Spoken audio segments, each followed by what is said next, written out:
magang di dekat Iya. rumah. Iya, Bu. Sekitar Oh, Jakarta juga, Bu. ya pinter lah, pinter ya. Magang itu ya pulang gitu loh ya. Alasan bisa Iya. dicari, ya alasan bisa dicari. Skripsi barangnya pulang ya. Nanti setelah itu soalnya dirimu akan bekerja dan orang tuamu ditinggal. Sudah, Helen, gimana Helen? Masih on the way ininya Oh, Bu, websitenya. oh ya, ya. Nanti anu ya, bilang ke ibu ya, kalau Bu sudah gitu ya, ibu ke Gufron Iya ya. Bu, iya.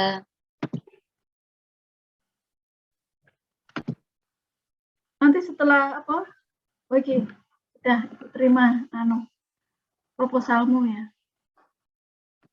Cek ibu buka. Jadi begitu. Nanti kalau skripsi ini ki, kamu ambil di Jakarta juga kan Gufron? Iya, Bu.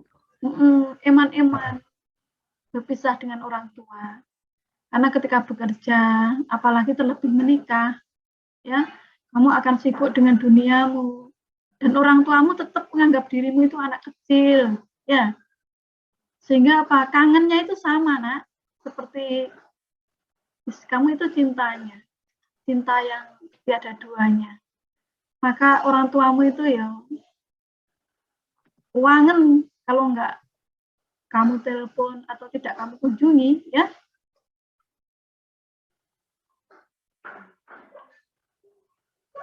Kita kemarin sampai mana, Gufron? Kemarin membahas ini, Bu. Kan sebelumnya saya tulisnya pengaruh antar variabel. Cuman Ibu revisi untuk mengganti menjadi hubungan antar variabel, Bu. Dan sudah saya tambahkan teori-teori utamanya, Bu. Dan karena sebelumnya saya hanya menuliskan teori-teori penambah gitu, pendukungnya saja, Bu. Tidak ada teori dasarnya gitu. Ibu balas WA tadi.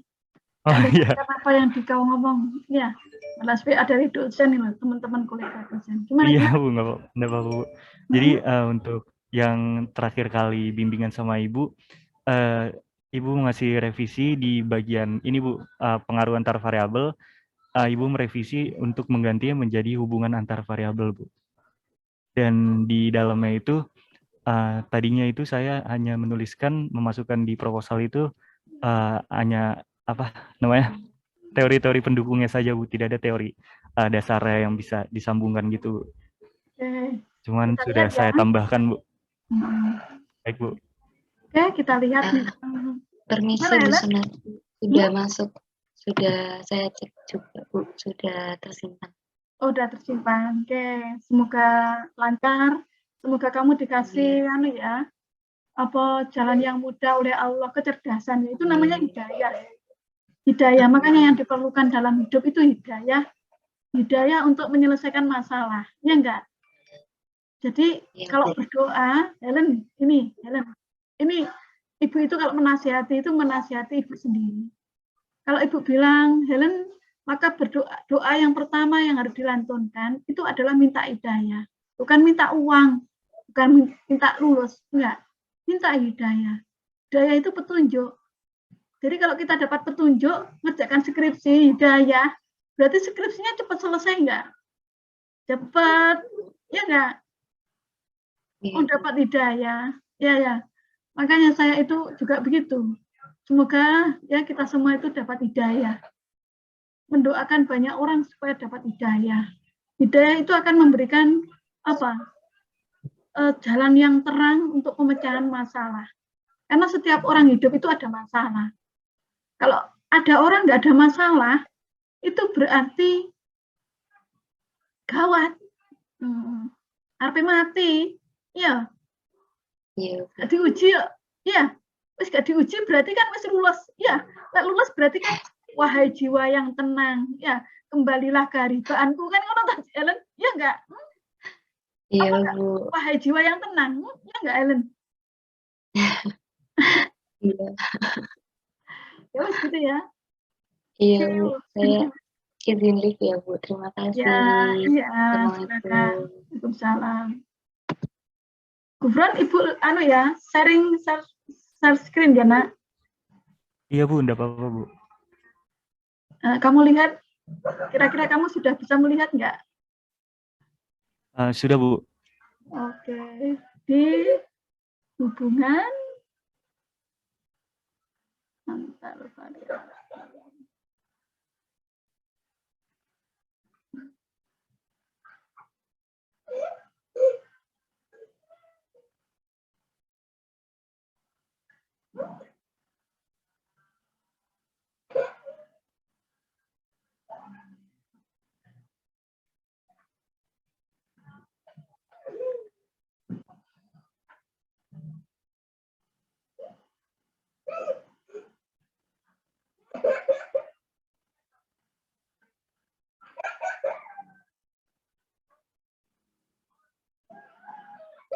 Eh, anu apa itu? Gufron bisa menonton Ibu mana teorinya yang menunjukkan hubungan antara unique selling proposition dengan keputusan pembelian. Itu Bu yang dari apa paragraf pertama. Kalau yang ini menurut Ya, ini Situn. nak. Iya, Bu. Oke, coba kamu baca. Coba kamu baca. Unique selling proposition adalah satu karakteristik atau manfaat yang dirasakan dan yang membedakannya dari merek pesaing lainnya di pasar. Hal itulah yang menginspirasi seseorang pembeli untuk memperoleh suatu produk meskipun harganya lebih mahal dari produk lain. Gitu, Bu.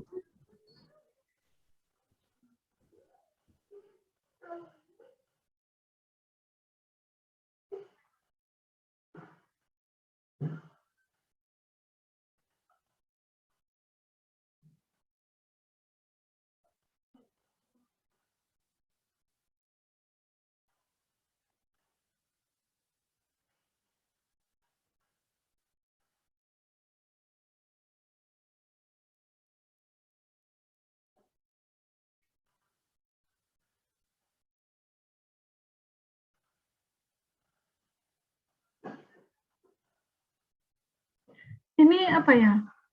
Kata-kata ini kan buku ya, Nak ya? Gufron. Kata-kata ini secara nggak langsung ya, itu memang di situ mencerminkan hubungan antara unique selling proposition dan keputusan penggunaan. Hal itulah kata itu yang ya. Unique selling adalah yang membedakan produk itu dengan merek pesaing. Unique selling proposition. Itu membedakan dengan pesaingnya. Nah, pembeda itulah yang menginspirasi seorang pembeli untuk memperoleh suatu produk, bukan untuk memperoleh ya. Itu mungkin terjemahnya yang keliru ya. Bukan memperoleh, untuk mendorong seorang konsumen itu, seorang pembeli itu untuk mendapatkan, untuk apa ya? Untuk berusaha untuk dapat membelinya. Iya, Bu. Menginspirasi seorang konsumen untuk membeli, seharusnya begitu. Kayaknya terjemahannya kurang oke. Ya, coba di apa? Iya, Bu. Nanti saya Itulah yang perbaiki, Bu. menginspirasi seorang pembeli untuk memperoleh suatu pendapat. Nah, sehingga ada kebingungan kalimat di setelahnya ya. Nah, akan lebih bagus apabila gini, ada pernyataan begini. Ya, hal itulah yang menginspirasi seorang pembeli untuk memperoleh suatu produk meskipun harganya lebih mahal dari produk lain. Pasti ada penjelasan berikutnya. Ya, coba kamu kan banyak buku-buku di ini loh, Nak. Coba di PDF. Ada nggak unique selling?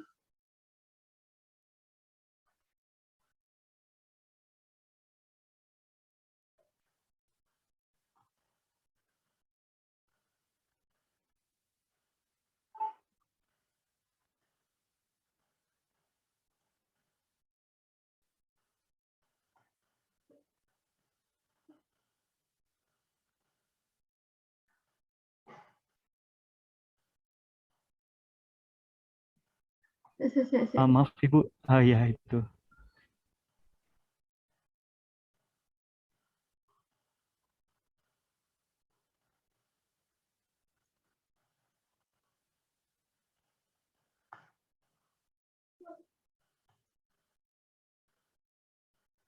Jadi ada kalimat bahwa apa? Bahwa salah satu manfaat dari apa? Unique selling proposition itu adalah untuk mendorong seseorang untuk memilih produk kita. Lah, itu berarti ada hubungan antara USB itu dengan apa? Dengan apa, Nak? Dengan Keputusan pembelian, Bu. dengan keputusan pembelian. Mana ya? Iki lho, Nak. Baca kan buku. Maaf Bu, ini share screen-nya masih di Word. Oh iya, Apa Ibu? Iya Bu. Oh alah, tak pikir saya tak mulai dari awal yang saya. Kelihatan ini? Ini loh, Sudah Nak. Bu, sudah terlihat. Nah, Iya Bu. di apa? Kalau di ini ya kelihatan ya, Nak ya. Terlihat Bu. Nah, oke, di sini ya, ini kamu ketik.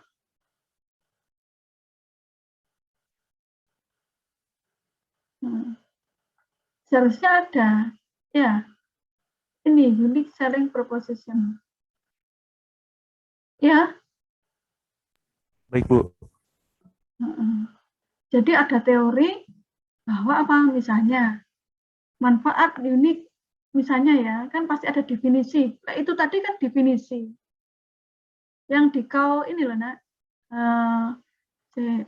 Yang dikau ini, yang Gufron kutip ini kan definisi toh, bukan hubungan antar variabel. Ya, kan definisi dari unique selling proposition. Terus kemudian Kasitun sama Sunil melanjutkan, gitu kan ya. Hal itulah yang menginspirasi seorang konsumen untuk membeli produk itu. Ya, nah itu sebenarnya sudah masuk dalam apa? Dalam hubungan antar variabel. Ini sudah masuk. Tapi untuk meyakinkan itu, ya, kalau untuk meyakinkan itu di ujian, apakah didukung oleh teori? Lah, Dikau kan harus menunjukkan bukunya, ya enggak?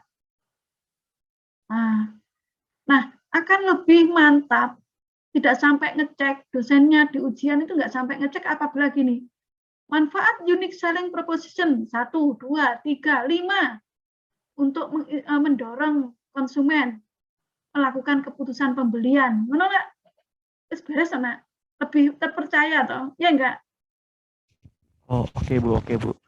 Kalau Baik, Bu. ini kan boleh enggak si penguji, kita pembaca curiga. Penguji kan menguji, tugasnya penguji itu kan menguji ya, Nak ya. Gufron, tugasnya penguji itu menguji. Iya. Bisa enggak saya curiga ini adalah ditambahi sendiri? Hah? Oh iya. Oh namanya menguji, uji magang. Bukan kalau uji magang ya, uji apakah Dikau magang beneran apa enggak. Kan ngono toh? Iya benar. Menguji itu mengetes kebenaran. Benar enggak ini ada di bukunya. Makanya kalimat seperti ini mendorong si penguji untuk Dikau bisa menunjukkan bukunya. Kalau Dikau enggak bisa menunjukkan bukunya ya tamatlah riwayatmu. Berarti ini tidak didukung oleh teori. Lalu mengapa penelitian kok nggak didukung oleh teori? Berarti kan nggak ngerti penelitian loh ya orang anak ini kan gitu. Karena penelitian kuantitatif itu tidak boleh meneliti pengaruh rambut keriting terhadap kecepatan lari. Ibaratnya tidak boleh meneliti sesuatu yang tidak ada hubungan sama sekali, tidak ada dasar teorinya. Mana loh? Jangan-jangan tidak ada dasar teorinya, tapi dipaksakan ada dengan membohongi penguji. Mana loh? Baik, Bu. Kalau kalimat ini yang muncul, tapi kalau manfaat, gitu ya, iya nggak? Tujuan atau tujuan, salah satu tujuan perusahaan harus melakukan unique selling proposition adalah diantaranya bla bla bla bla bla. Terus yang ketiga atau yang pertama mungkin itu adalah mendorong konsumen untuk memilih produk kita di antara produk-produk yang sejenis, ya enggak? Iya, Bu. Baik, Bu. Misalnya. Tapi ini saja sudah oke, Ibu, enggak apa-apa ini. Ibu ACC seminar kalau ini sampai ini aja Ibu ACC seminar. Tapi harapannya Ibu tetap memperbaiki ini karena ini masih belum tentu, ya. Ibu masih belum tentu. Ya, yang ini tuh masih belum tentu. Hal itulah, mana loh? Kalau unique selling ini kan masih ini definisi, kalau hal itulah itu kan masih apa? Masih menjadi tanda tanya aku mau Nak? Ya enggak? Iya. Nah, nanti Salim Kartono, ini ya tuh enggak usah Salimnya ini. Cukup Kartono saja, ya. Salimnya dihapus. Sekarang kita cek ya Nak ya. Kalau teori Ibu enggak bahas karena pasti ada kan penelitian-penelitian ya, pasti didukung penelitian, Ibu tidak meragukan itu. Yang Ibu meragukan itu memang teorinya harus ada karena harus bisa menunjukkan itu loh. Makanya Ibu cek betul di teori ya. Sekarang kalau repurchase ini keputusan pembelian dengan repurchase intention gimana? Hubungan antara keputusan pembelian dan repurchase intention. Yang di itu Bu, di menurut Anoraga dan Joko Bu. Iya, coba Om baca.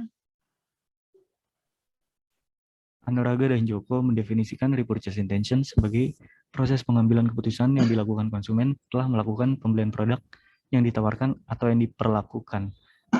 Di situ mungkin saya perjelas lagi karena di situ dijelaskan proses pengambilan keputusan yang dilakukan konsumen setelah melakukan pembelian, Bu.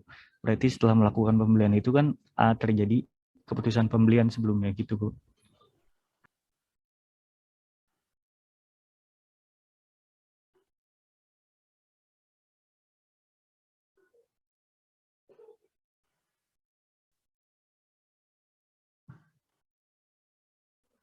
Gak kuatnya gini. Ibu tak stop share screen ya, biar kita sama-sama bisa melihat, bisa komunikasi dengan lebih lancar. Nah, ini repurchase intention adalah proses keputusan pembelian setelah seseorang itu melakukan keputusan pembelian. Ya enggak, no. Bisa jadi tidak ada hubungan antara keputusan pembelian dengan repurchase intention. Apa kamu nggak melompati variabel kepuasan? Kalau dia kecewa, mengapa kok nggak kepuasan? Kok langsung repurchase intention? Iya apa enggak? Iya Bu. Ya seharusnya belum tentu ada hubungan. Tidak ada hubungan bisa jadi. Tadi dasarnya nggak kuat. Karena setelah orang membeli, apakah kalau saya membeli laptop misalnya, saya membeli laptop katakanlah mereknya Dell, apakah nanti saya kalau beli laptop Dell lagi? Ya belum tentu, ya toh. Nah, aku kecewa, ya enggak? Iya Nah, Bu. aku kecewa kan? Ya Allah, seumur-umur aku jauh tuku dah komputer ini misalnya. Ya enggak? Misalnya komputer ibu itu Acer. Kata orang Acer itu agak sering rusak. Ya. Agak sering rusak. Nah, aku senengin tapi aku lo seneng karo Acer. Bahkan kayak sepertinya karena apa? Ini adalah Acer adalah merek laptop pertama yang mampu ibu beli.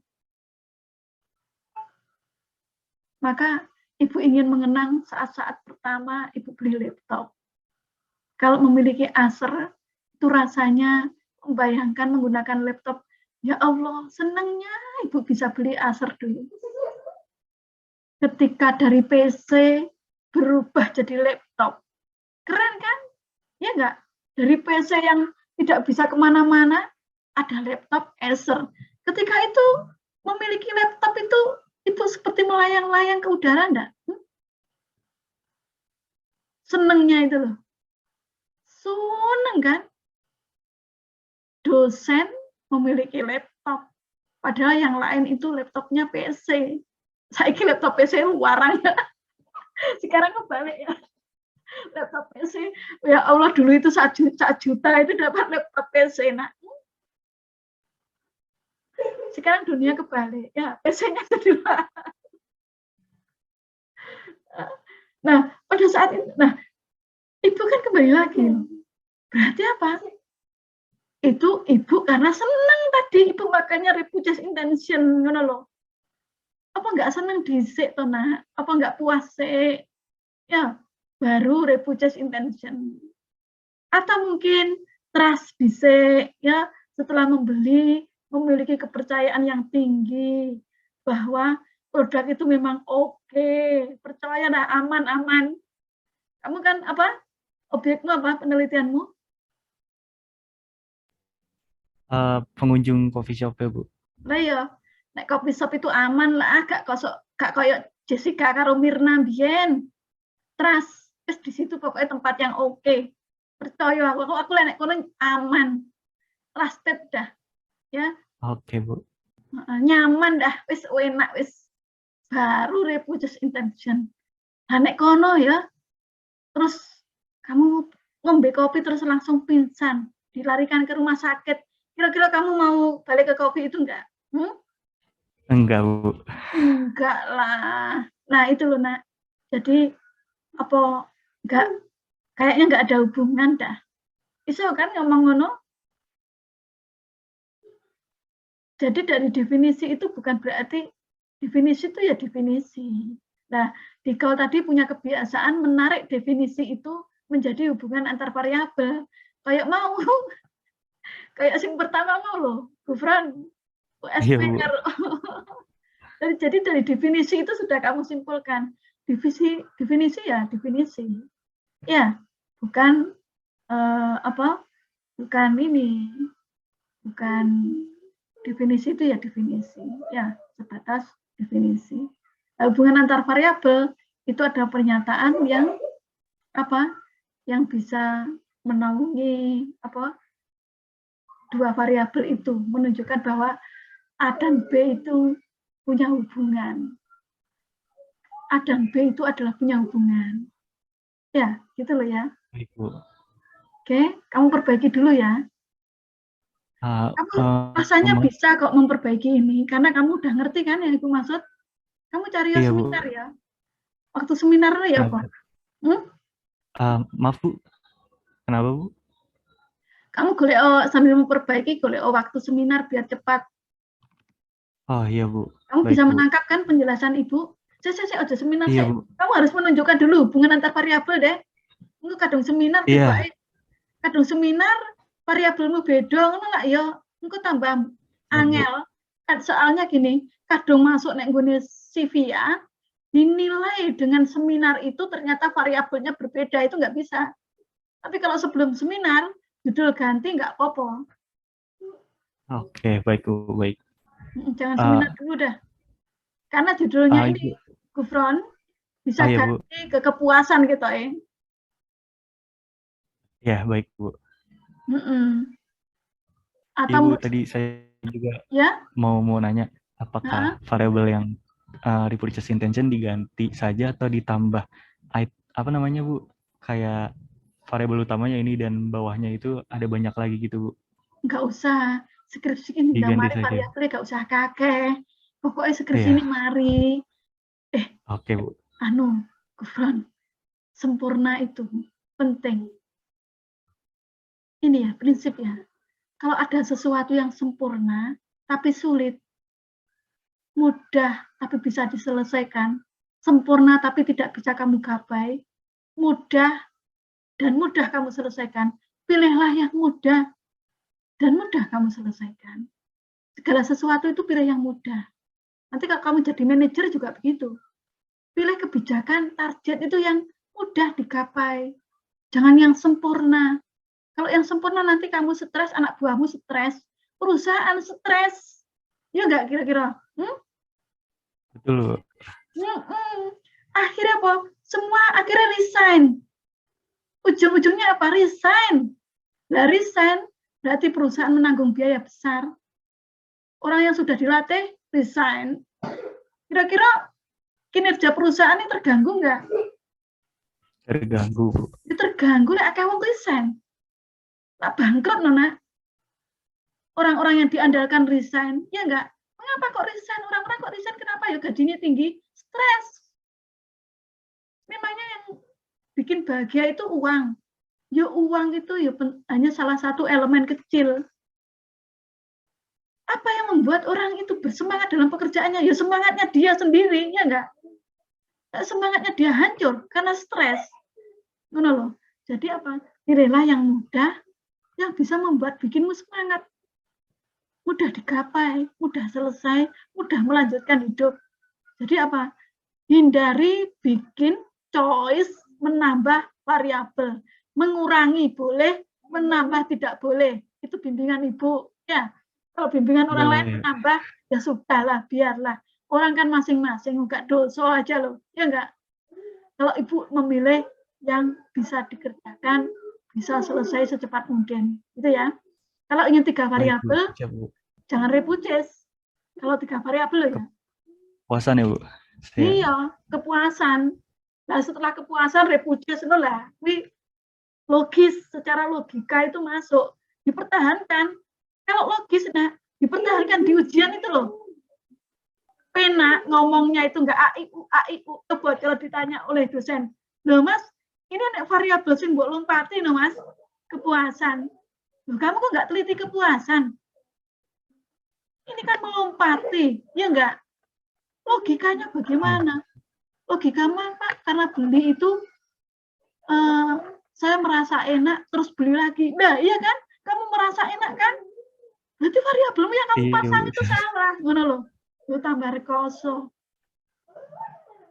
Ya, jadi kalau 3 variabel, ya repuces itu secara logis dirubah ke kepuasan. Tapi kalau 2 variabel, ke keputusan pembelian aja, titik, ya enggak apa-apa. Sembarang. Ya, yang penting selesai, bisa dipertanggungjawabkan dengan baik, kamu pede di ujian. Apa yang kira-kira membuat kamu pede? Mungkin 2 variabel mudah dipertahankan. Tapi kalau nggak membuat kamu pede, berarti itu tidak mudah, ya enggak? Kalau 2 variabel ternyata kamu nggak pede, hanya 2 variabel. Ya sudah, kalau nggak pede, berarti itu sulit. Walaupun mudah, tapi sulit. Kenapa? Karena sulit untuk mengurangi kepedeanmu. Loh. Nggak baju, ya murah. Atau misalnya murah, mudah ya murah kan berarti kamu dapat beli, ya enggak? Tapi kamu nggak pede. Masa kamu tetap memutuskan untuk beli, nak? Iya, Bu. Nah itu, skripsi itu seperti itu. Jadi kamu, Ibu ikut aja. Yang tahu perasaanmu ya dirimu. Ya, kalau 2 variabel, kamu pede, nggak apa-apa. Tapi kalau 2 variabel, rasanya kok begitu sederhana untuk skripsi, kamu kok merasa begitu, maka tempuhlah yang 3 variabel. Ngono ya, nak ya? Kamu, Baik, Bu. Ibu tunggu pekerjaan selanjutnya. Gitu ya? Siap, Bu. Oke, ada pertanyaan, nak? Sudah, Bu. Saya langsung kerjakan habis ini, Bu. Oke, anak pinter. Ya, semoga mudah ya. Salam Amin, untuk ibu Bu. bapakmu ya. Iya, Bu. Pasti senang beliau punya anak seperti dirimu. Jadi anak yang soleh, dibanggakan kedua orang tua selalu ya, nak. Amin. Terima kasih, Bu. Oke, boleh silakan, Liv. Oke, Bu. Pamit ya, Bu. Ya. Assalamualaikum. Waalaikumsalam. Aziza, kamu